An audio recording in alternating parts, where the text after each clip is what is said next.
Mr. Farage, I have a question for you. Will you accept it? Mr. Leichtfried. Thank you. President, thank you. Thank you, Mr. Farage. When I was a young member, a long time ago, of course, some people learnt then to listen, but it's getting a bit boring. For the last decade, you've been telling us how awful, how monstrous everything is here, and there's going to be doom tomorrow. The disasters are going to come to us from all sides. And what's happening? I'm not afraid of tomorrow morning. Some people perhaps believe you. Some of the older people perhaps believe what you're saying, but I don't. I mean, think about something new. Say something new. Say something different. Well, I think the point about listening is a very good one. Very good one. You should have listened when the French people voted no to the European Constitution, but you chose to ignore them. You should have listened when the Dutch, by a massive majority of 2-1, said no to the Constitution, but you didn't. You rebranded it as the Lisbon Treaty without conceding a single power. You bulldozed it through, and here this morning we hear talk of a new treaty and a new Constitution. And when Little Ireland not once but twice dares to vote no in a referendum on European integration, you don't listen, you bully them and make them vote again. You're the one, sir, who's not listening.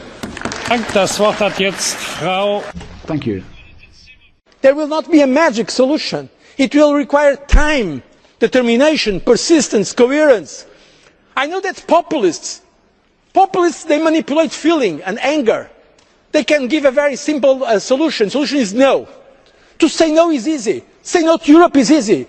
Difficult, and that requires leadership, is to say yes, but to say how we can move forward.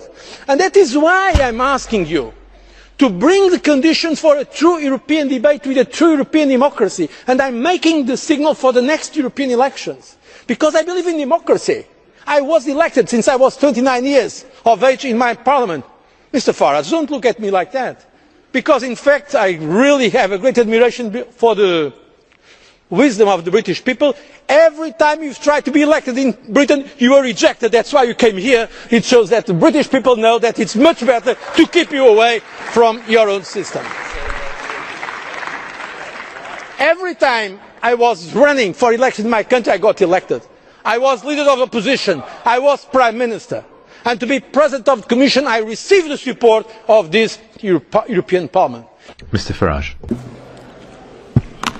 Well now, you claim to be a good Democrat. It's a very twisted form of democracy when you say that all of those political parties that get votes with whom you don't agree are not relevant.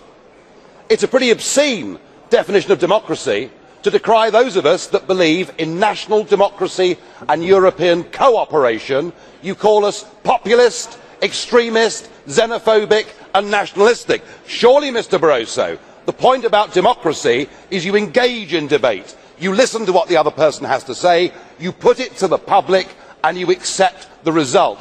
That is what real, genuine parliamentary democracy is about, and you seem to actually despise that and everything that those of us that stand for national democracy believe in. And to tell me that you're in this position because this Parliament voted for you, we were only given the chance to vote for one candidate. Is that your new model of European democracy?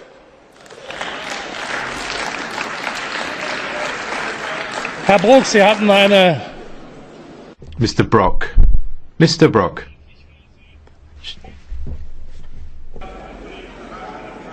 Ja, da hätten Sie aber während der Rede von Herrn Farage zeigen müssen. You needed to put your blue card up, Mr. Brok, during the speech. Please now turn on your microphone, sir. You do need to use a microphone, Mr. Brok. Excellent. Now we can hear you. Is it working? A question to Mr. Farage. The election of a Prime Minister in the UK, is there a good debate or is it just a question of somebody going and kissing the ring of the Queen?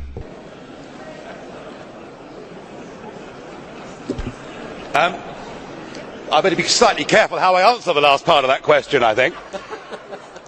Mr. Bruck,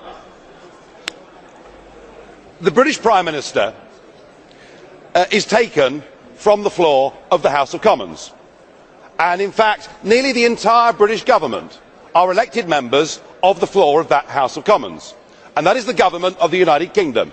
The fundamental difference between that and the European Union is this College of Commissioners that you see over here, the people who have the sole right to propose legislation within the European system. Not one of them has been voted for by anybody in Europe, and therefore they cannot be removed. And that is why the European system isn't just undemocratic, it is anti-democratic.